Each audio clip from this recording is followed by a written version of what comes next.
In all these things we are more than conquerors through him who loved us. Romans 8, verse 37. Hello, ladies. Welcome to Homemakers Radio.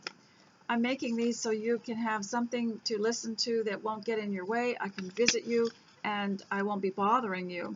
And it's kind of like a ladies' seminar that you don't have to leave your home or your family for, and it's not an expense. So today I'm going to start out with appearance, and it is something that is very important and necessary for approaching your homemaking. And homemaking can be quite isolating, and it's really important to have somebody say, "Are you dressed?" I would have liked to have had that. When I was in my 20s, I would have liked to have had someone phone me and ask me, "Are you dressed? What are you wearing? Why? What are your plans today? What's on your list? Have you got your list ready? Did you have your cup of tea? And have you had your vitamins? And did you make your list?" And so today I am going to do that for you if you need a little company. I think it would have been nice for the children to have known that there were other people that cared about their homes, and they were just checking on you because we were all in it. We were all doing it. And I'm afraid sometimes children who grew up in the homeschool in the 1980s especially thought that we were awfully isolated and alone in what we were doing because not everyone cared about it. But I decided that when I was really young that it would be nice if someone would have called me and asked me, "How did you sleep last night? Are you getting enough rest? Are you eating properly? What are you fixing for dinner?" It would have been really, really nice. Now as my children got older, I could use them and we could talk to each other that way. But today I'm going to talk just a little bit about appearance first, because that's the first thing that we'll do. And I divided up into 3 sections here. And the first section is on preparation, and that includes your appearance. And the second section will be your work at home. And the third section will be on dealing with people, which is always so interesting. And because, you know, we have people around us, and we need to, sometimes they can be act rather puzzling, and we need to know how to be sympathetic, and we need to know how to handle any kind of personal problems. So I'm going to start with appearance because in my experience, in my opinion, and by the way, I am only doing these videos because they are my opinion, and I'm doing them with my freedom of speech that's guaranteed me, and so they're just my opinion. And you'll have your own way of doing things, but for now I'm just going to tell you what I know. I can't tell what you know, but I know what I know, so I can say it. So appearance can give you balance. When the world is falling apart around you, when your house seems to be out of kilter, and when everybody's personality seems to be on edge, you can get dressed. And this is what I used to tell my children. They seemed out of sorts first thing in the morning. I would say go back to bed for a while, sleep a little bit longer, and then get up and get a shower and start over. And I thought that this was so valuable because, and especially on hot days, they might be a little bit out of sorts. And I would suggest, why don't you go take a shower, put on some fresh clothes, and come out and let's make a list and let's just start over. And so this is what appearance, taking care of your appearance first thing does, is it gives you some balance. And if you're a younger woman, I would suggest that you get in the habit of looking after your face and your skin and your hair and you're getting dressed, because if you don't, if you think that your youth is just going to carry you through, you throw on any old thing, you don't care about your hair, you don't care about your skin, you don't care what you look like, you can get away with it for a certain amount of time because you still have the bloom of youth. But then when you get elderly and you need to start changing some things and wanting to fix yourself up so that you don't look tired, so that you don't look all dried up. And let's face it, when you get older, you want to look a little relevant because you want to relevant so you can appeal to people that maybe you would like to have some kind of rapport with and to help them if they want to. And so I think it's really important to keep that habit up. And I have told you before that pretty much I use the same routine that I did when I was younger with my own appearance. And so that's why you need to have the habit, because it's easy to get. It's like being an artist and you put your brushes down, and for a number of years, because life got in the way and you were too busy, and then you have to pick up your canvas and your brushes and start over in, and it's not as easy. The habit is not there. So get dressed and get your appearance the way you want it, as though you were going to do something important. Now, that does not depend on whether anyone else notices. This is for you, and this is your duty before the Lord. And I go outside sometimes in the morning with my first cup of tea, and I walk around and I see what's going on, and it just occurs to me that God gave me brand new air for the day. He gave me brand new rays of sunshine, and brand new everything. There's dew on the grass. It's brand new. And so I'm thinking, well, that's the least I can do is kind of be brand new when I get up in the morning and when I deal with my appearance. Now, one of the things that I like to do is tell you to make a list of things that you need to do in the morning. But I have changed that. And I'll tell you what these things were. They were things like your prayer, your vitamin drink, which I take, the exercise, the walk, finding something to be grateful for, and taking your first cup of tea and making the list. What I did these last few days, because what happened was I do all these nice things first thing in the morning, and maybe even write a card or a letter to someone, and then the rest of the day was the grueling work. And I would get finished with the kitchen and think, well, now I've got to go back to one of those bedrooms and work on that, or now I've got to go back to the garden. So what I did yesterday, I wanted to experiment with this before I spoke to you about it, was that I divided the day into 3 parts, the morning, the midday, and the evening, and I divided all these things in the preparation list into 3 parts also, so that 3 times a day, before any of the tasks that I needed to do, I divided my prayer up into 3 sections so that I wouldn't have a very long prayer time in the morning, but I divided it up into 3 times during the day. And I made my vitamin drink up, and I just sipped on it 3 times a day just to distribute the energy that the vitamin drink gives me.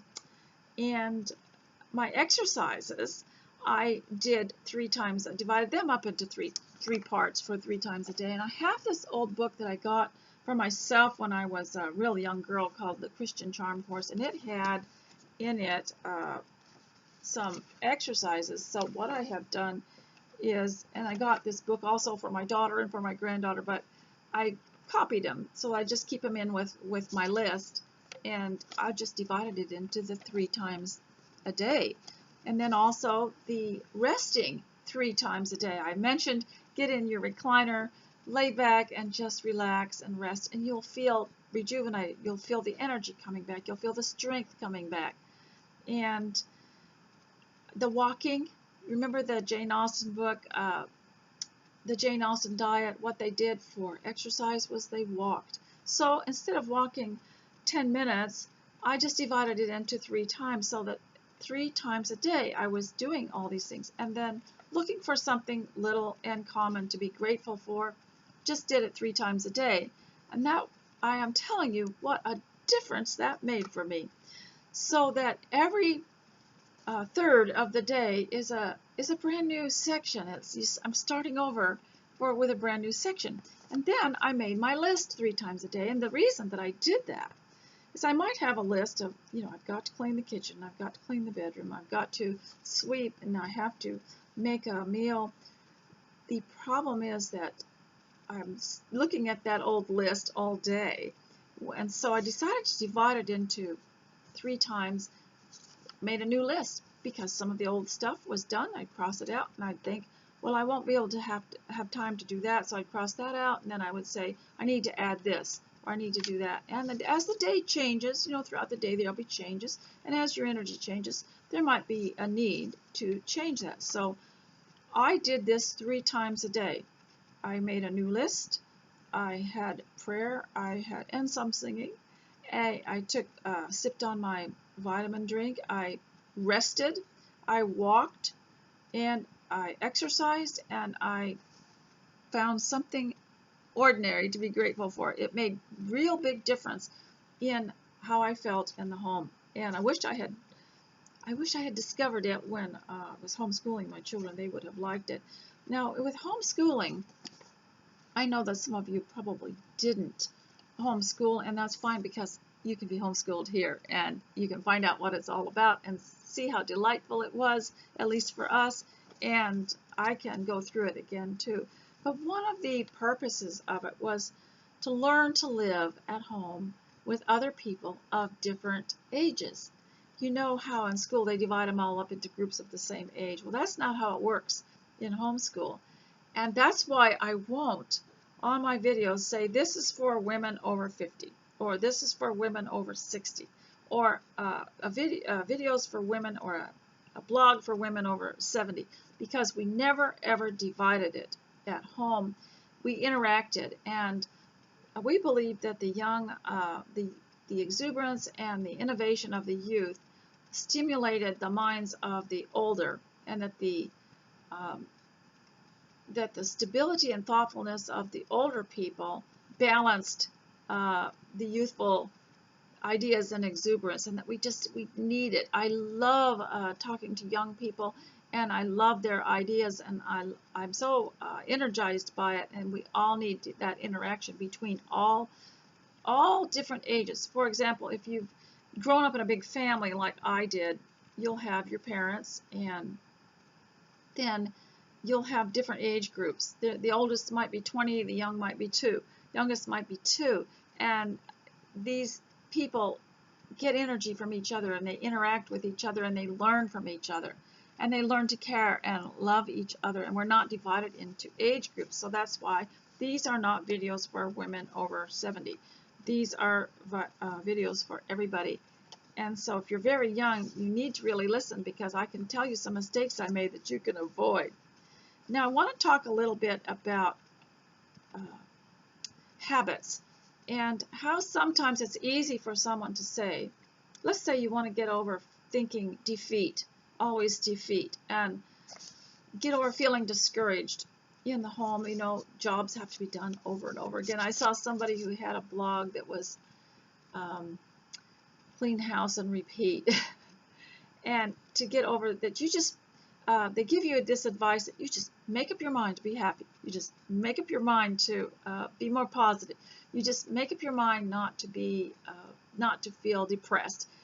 But what I have found is that works better is to fix things, and then your mind becomes more positive. So that's what you do, is you fix things. And they say, you know, mind over matter. I understand that, but sometimes I think it's the matter over the mind. If you can fix something, you feel so much better. And the other day, someone drove by. We're out here in the country and farmland, and someone drove by while I was out, and they honked at me. And I thought, well, you know, that's like getting a thumbs up. It just felt so good. And so when you are doing things to fix things, it's like getting a thumbs up. You feel better. And so sometimes we can change habits by changing, for example, this list in the morning, by prayer, by exercise, by rest, by looking for things to be grateful for. It's amazing how that changes your mind. And so if you're worried about your mind, just try to fix things. Just try to do things. I'll leave this list for you on my blog. There are no comments on the YouTube channel, but you are welcome to write to me on email, which is over on the left, on my blog, on the sidebar. If you'd like me to publish something that you're unable to publish through whatever it is now, Google or something. And so homeschooling was designed, at least in my life, is how to live in the home and how to live your life, how to learn from each other, how to live life, how things work in the home and out there too. Now, I did find I did find that book that I was talking about the other day, and I had read it from somebody's website, and it wasn't complete, and I was kind of disappointed in it that he had taken out the parts that he liked to fit his narrative that he was working on, and it was called Women's Lib, and it's by Taylor Caldwell, and I believe it was written in 1970, and she died shortly thereafter, but she was born in, I believe, the Victorian, I don't know what her dates were, but either her mother or her were born in the Victorian time, and she saw this Women's Lib coming on around I believe the 1960s, and she wrote a little booklet. I mean, it wasn't a booklet, but it was an article, and someone made it into a booklet, and I did find it, and it was called Women's Lib, They're Spoiling Eve's Great Con. Now, that was an expression, tongue-in-cheek sort of title for the magazine article that she wrote, which meant Eve had a good thing going, and the Women's Lib are spoiling it. And she called it Eve's Great Con, meaning it wasn't anything dishonest, but it was a figure of speech at the time that a lot of people misunderstand, and they won't read the book, and they don't like it because of the title. But it's unfortunate that she used it, but it didn't mean that at the time, and we all understood it. I once had someone read this that was had come out of a university, and she was interested in it, the feminist movement. I said, why don't you read this? And she read it all, and she's really impressed with it. But then she said, well, is homemaking a con game? And she really believed it was because of the title of this, which was a figure of speech. And I have mentioned in previous videos how we've lost our figures of speech, how we've lost our expressions, and how everyone is so literal that they can't understand a phrase like the skin off my teeth, which is from the Bible, or holier than thou, which also comes from the Bible, and all kinds of things like in the Old Testament where it talked about how people that didn't want to hear the truth would shriek and cast dust in the air, and these are lost to us.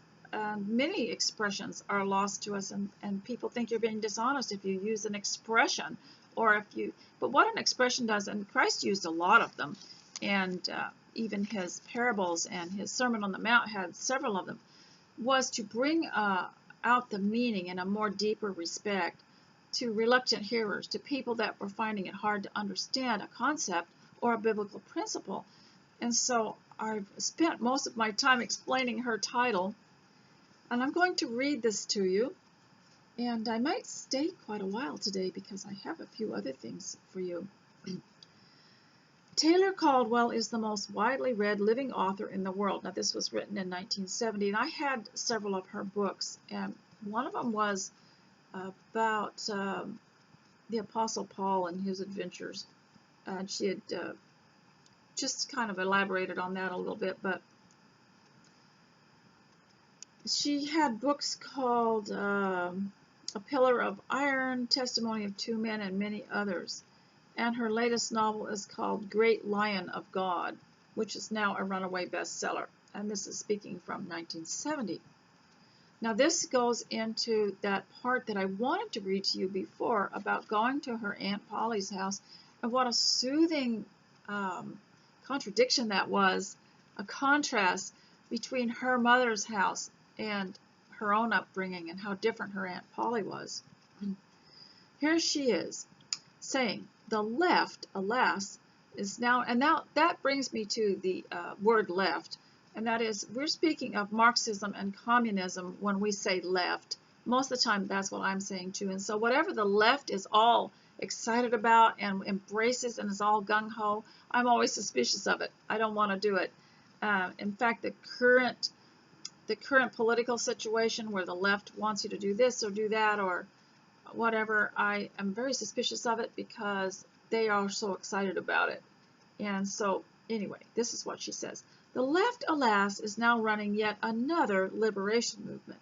This one championing females who believe that the male sex has somehow done the ladies wrong. The members of this front say they all want the spoils the boys appear to be getting out of life. And I remember someone telling me back in the late 1960s that if women or whoever it was behind this, if the left pushed this women's lib, or it was called the women's movement, if they pushed it too hard, at the time women weren't complaining about being at home and being homemakers, but if it was pushed too hard, that pretty soon a woman would not have a choice. She would have to work outside the home. And I never understood that. The members of this front say they want all the spoils the boys appear to be getting out of life. They're quite mad, of course. What these girls are about to do is ruin the biggest con game, the most ancient, which one section of humanity has ever imposed on another since Eve invented it. Now she's talking tongue-in-cheek. And it's really not a con. It's really, it was just really something that was so brilliant that people are ruining it because it was so good. I'm just jealous myself, having been deprived by circumstances from getting into that game. Alas, alas, alas. But I've stood on the sidelines and seethed with envy, and now I hope, I say with a grin over clenched teeth, that the liberation girls get exactly what they want. It's all they deserve. I am convinced that the liberationist females, judging from their photographs at least, and on some personal observation, are so unattractive mentally, physically, and in personality that they are envious because they can't even qualify for the game, and so don't want other women to wallow in it with sweet and secret smiles. Now, when she says game, she's just being facetious and tongue-in-cheek, and it's a figure of speech. And what she means is Eve had a good idea and it was doing pretty well. And of course, it was God's idea in the first place for women to be home, to be able to care for their children and to teach their own children and to be at home, and for the men to care for them and to make it possible for that to happen.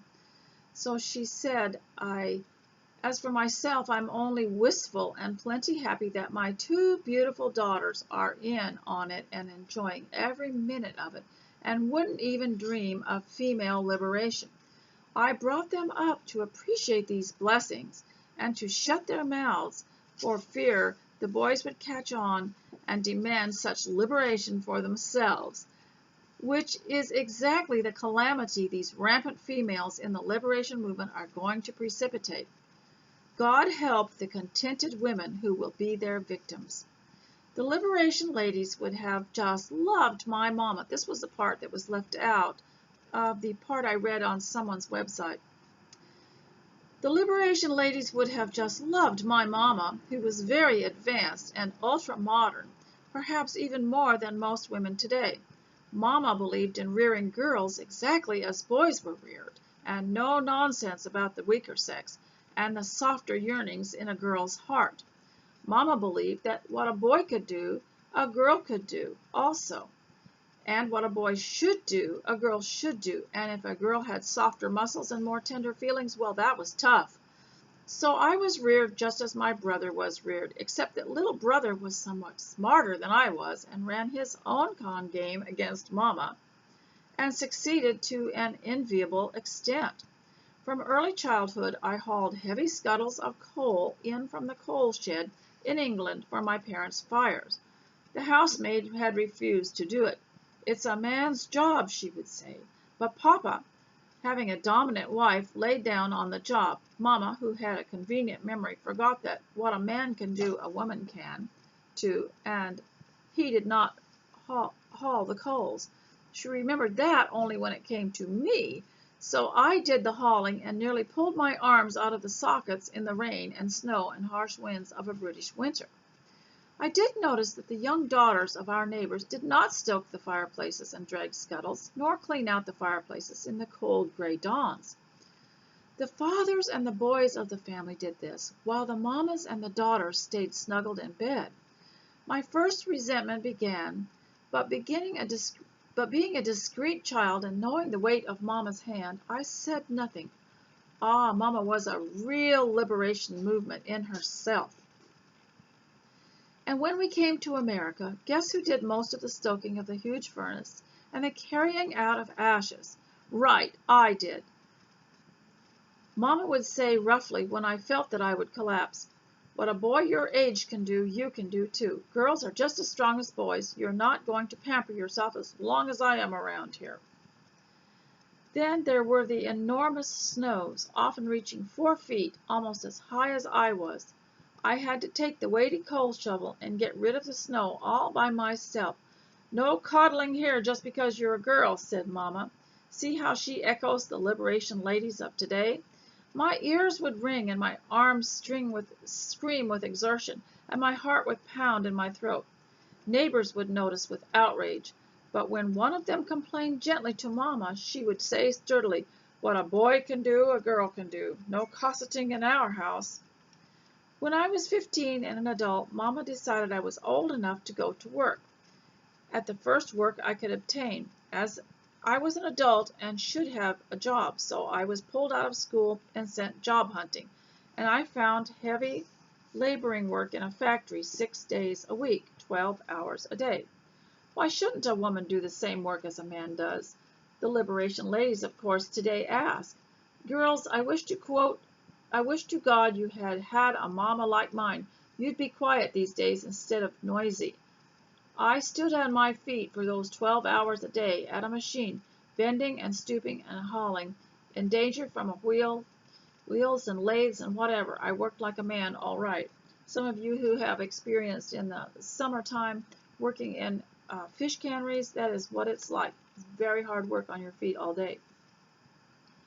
It was about this time that I first noticed that boys were not all objectionable as little brother, and that some boys did not resemble Papa in the least. The first feminine instincts began to stir in my 15-year-old heart. The boys were in the factory, and sometimes when they saw me panting too heavily, they would force me to sit down for a few minutes, take my place, and in mercy at the monstrous machine. And it was about that time I began to dream of some day marrying a kind and considerate husband who would cherish me and know me for a female and not a liberated woman, and take care of me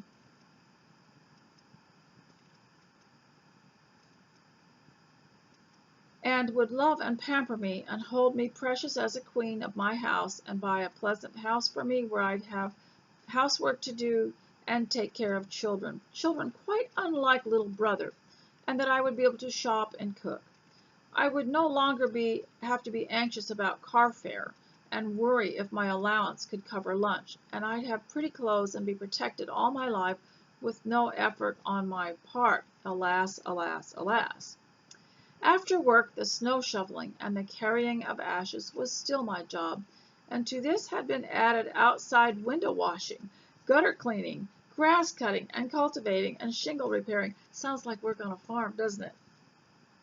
Papa, prodded by Mama, was quite an overseer. He would stand smoking his pipe while I teetered on the long ladder and pounded out shingles and nails into the roof, and he directed my efforts. Papa, too, would have loved the modern liberation movement for women. Frankly, I think he and Mama invented it. While I infrequently complained, pleading exhaustion, Mama would toss her head with a triumphant warning and say, "What a man can do, a woman can do. There's no difference. Sex has nothing to do with it." Just once, seeing Papa hanging up the laundry, I sarcastically remarked, "And what a woman can do, a man can do too." This earned me a clout from Mama. My Aunt Polly and my Uncle Willie lived not far from us. Aunt Polly was not a feminist. She was a lovely, gracious lady with long blonde hair and big blue eyes and a dainty, charming manner. She had a Mama, too, but fortunately a Victorian Mama, who believed that a woman's place was in her house, and she was queen in her house, and that gentlemen were born for the cherishing, guarding, loving, providing, and pampering of such ladies. To Aunt Polly, ladies were ladies, gentlemen earned livings at business, and it was none of the ladies' affair except when it came to wills. Girl children were brought up in the graceful, womanly arts of cooking, housekeeping, managing, children rearing, sewing, and civilized leisure. It was a woman's place to be a comforting presence in her home, adored alike by husband and children, and never was she to be exposed to the harsh elements of competition and outside work, and it was incredible that she should ever be expected to be a full partner with her husband at work. She was above such nonsense. She was her husband's queen, presiding beautifully over the table he provided, and over the silver-covered dishes, contents of which she had prepared herself. As for holding a job and helping out, Aunt Polly would have raised a gilt eyebrow in incredulous amusement. Such things were below a woman's existence. Aunt Polly, clothed exquisitely and smelling delightfully of perfume, would go with her mamma to twice weekly shopping trips, and then come home to prepare fragrant tea and bake luscious scones, to be eaten with homemade strawberry jam. Though she had no modern washing machine, and used flat irons, and hung out her laundry, and had no vacuum cleaner with other aids, she managed to look serene and rested at all times, and had many hours of leisure every day. Aunt Polly, the queen, a gentle and lovely wife, a dependent wife with no ambitions to do a man's work in the world, would have been despised by today's feminist and liberation ladies. But Aunt Polly was truly a woman, and not a grotesque neuter full of envy of the male sex, who have always had it much harder than women, and much less physical stamina, and would have been conned by women for endless centuries to make life soft for them. Unlike our brawling household, Aunt Polly's house was a place of sweet, quiet refuge for a tired girl like myself, even at the cost of having to go with Uncle Willie to his grim Scots Presbyterian church on Sunday evenings. I would visit Aunt Polly for the soothing joy of being in a real home, among soft voices and gentle music, among fragrances and graciousness, topping it off with a real British tea, produced apparently without effort, and I observed that Uncle Willie was masculinely deferential to Auntie's femininity, elaborately courteous to her, and overwhelmingly loving, while she cosseted him in her daintily female fashion.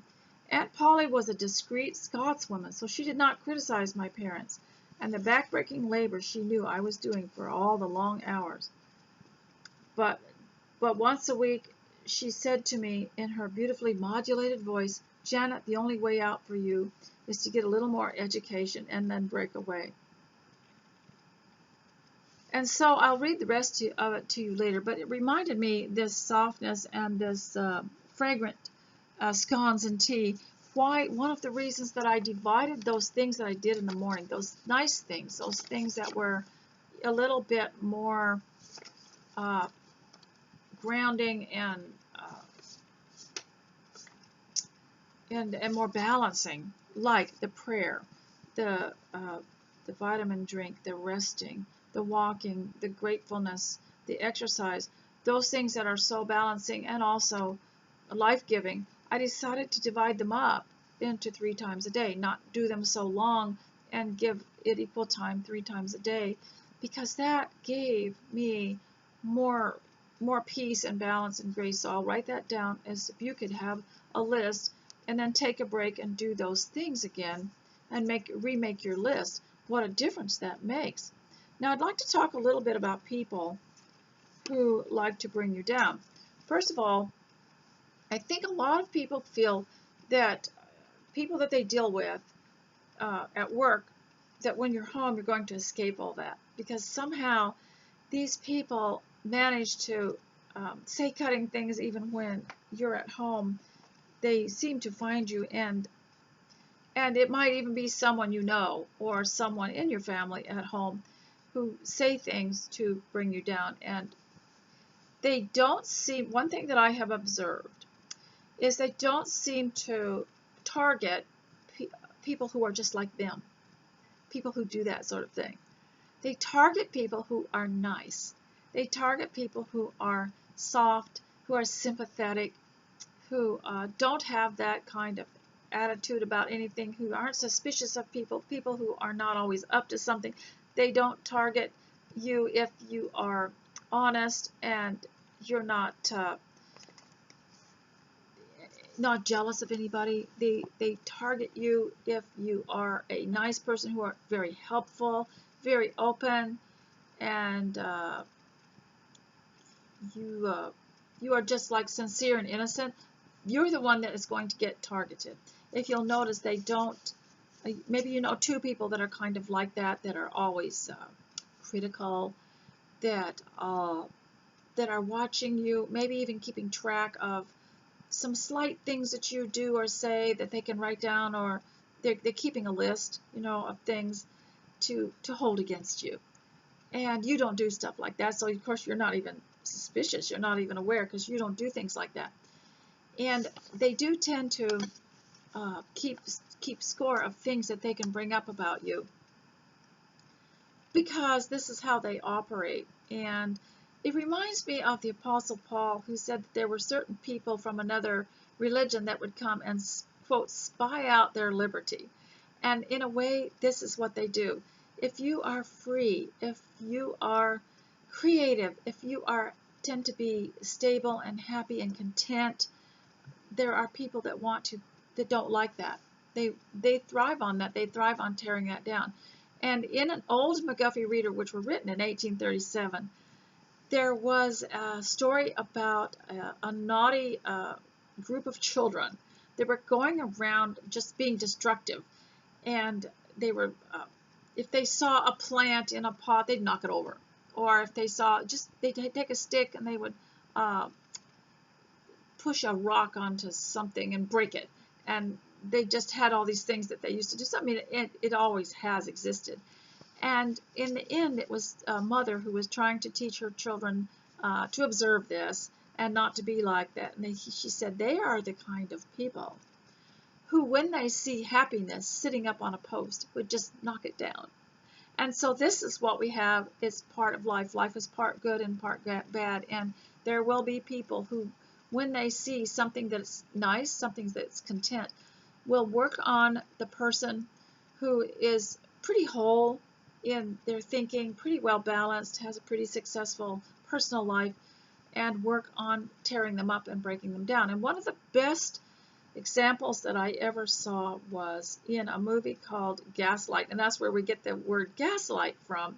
If you would like to watch that in privacy sometime, it was about a man who systematically married a beautiful woman, and systematically, and be sure and get the one that's Charles Boyer and Ingrid Bergman, because the other one that was done before wasn't very good and rather dark and kind of sinister.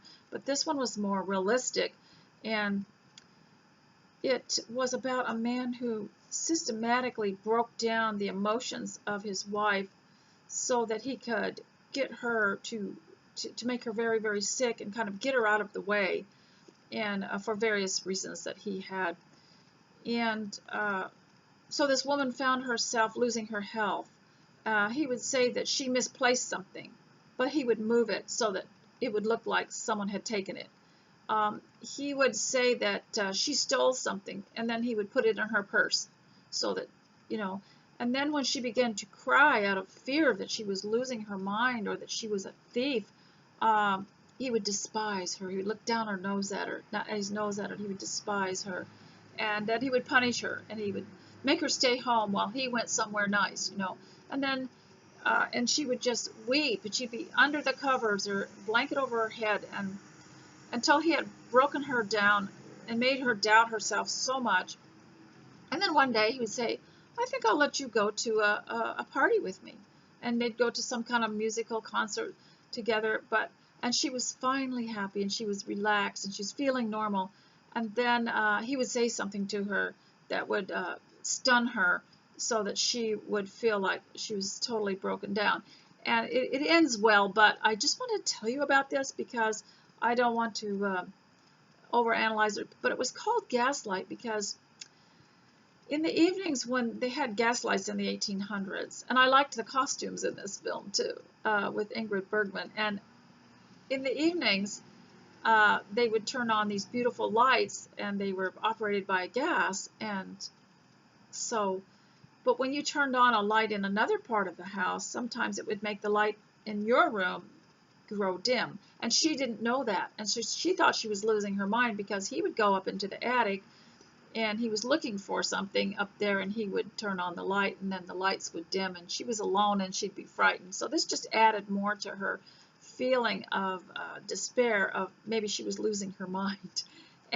But this goes on today, not maybe in that extreme, but some people have said that they were just fine until someone said something to them about maybe the way they were sitting, or after they'd been in a group with people, someone said, you weren't very nice to that person, or you spoke rudely to that person.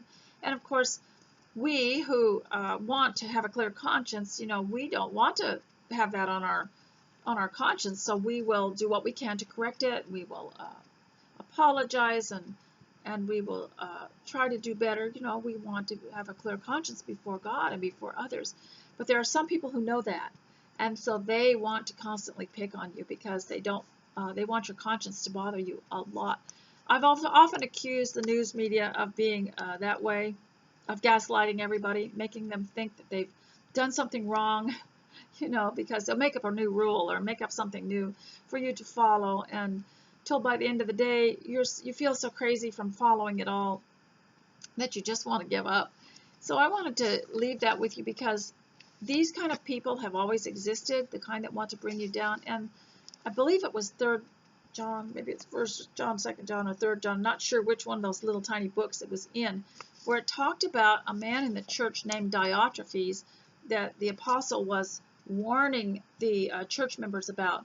And Diotrephes was apparently a member of the church who, quote, loved to have the preeminence, meaning he was, and it said he forcefully put people out of the church.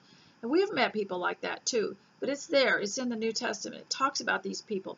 They're domineering, and sometimes they don't appear to be domineering, but they love to be important and have the preeminence, to be look more sane than you, to look more normal than you, and they can only do that by taking you down a certain level. So ladies, I hope that this has been of some value to you. I'm not going to be able to speak much longer. Yes, I do want to read a little bit more out of the Old World History and Geography book from A. Becca. So this is your homeschooling lesson, and today I hope I have the,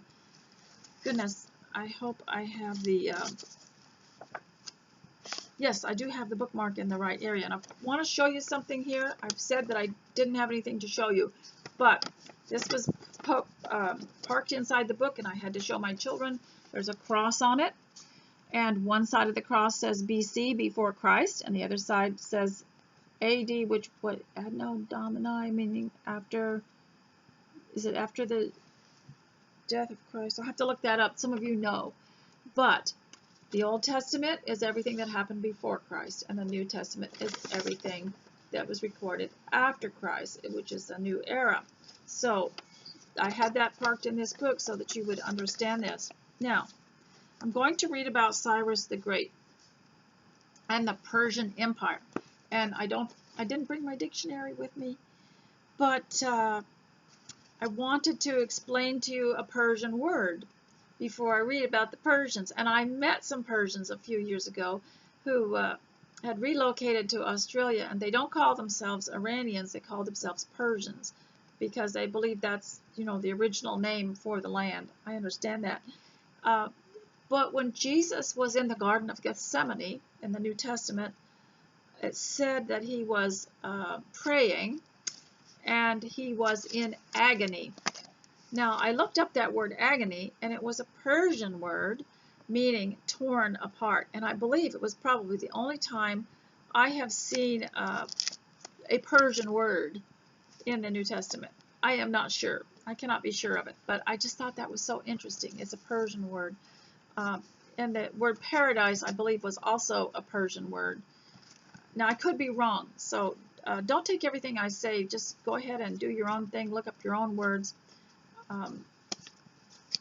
So the Persian Empire, Cyrus the Great, 559 to 529 BC. Cyrus the Great, the leader of the Persians, was known for his cleverness. When he went to war against the country of Lydia, he realized that horses were frightened of camels. My children just loved this book and this story. That's why this was never a study book. I laid it on the coffee table and I would read out of it to them. We didn't even read the question box because I wanted them to see the whole picture. I wanted their mind to work a different way. I wanted them to love the learning. And so I just read something to them out of it. And then I'd lay it on the coffee table. Then later on at bedtime, I'd go in and have to remove it from their chest because they had fallen asleep reading ahead. Cyrus the Great, the leader of the Persians, was known for his cleverness. When he went to war against the country of Lydia, he realized that horses were frightened of camels. Thus he had his men ride camels. The Lydian army, mounted on very frightened horses, was not able to defeat the cunning Cyrus the Great. The horses ran away. Once he conquered a country, Cyrus showed wisdom in the way he treated the people. Instead of fear and terror, Cyrus treated them with kindness, allowing them to follow their old customs and their religion as long as they obeyed him. For example, old officials kept their same jobs. The conquered people could keep their gods and follow their old religious practices.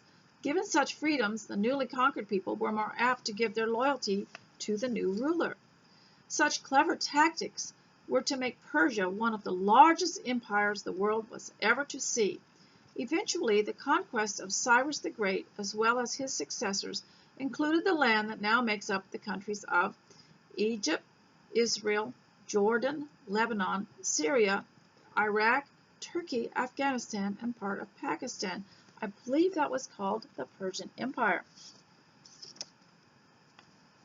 Shortly after Cyrus had become king of Persia, the Lord placed on his heart the desire to let the captive Jews return to Jerusalem and also to help them rebuild their temple.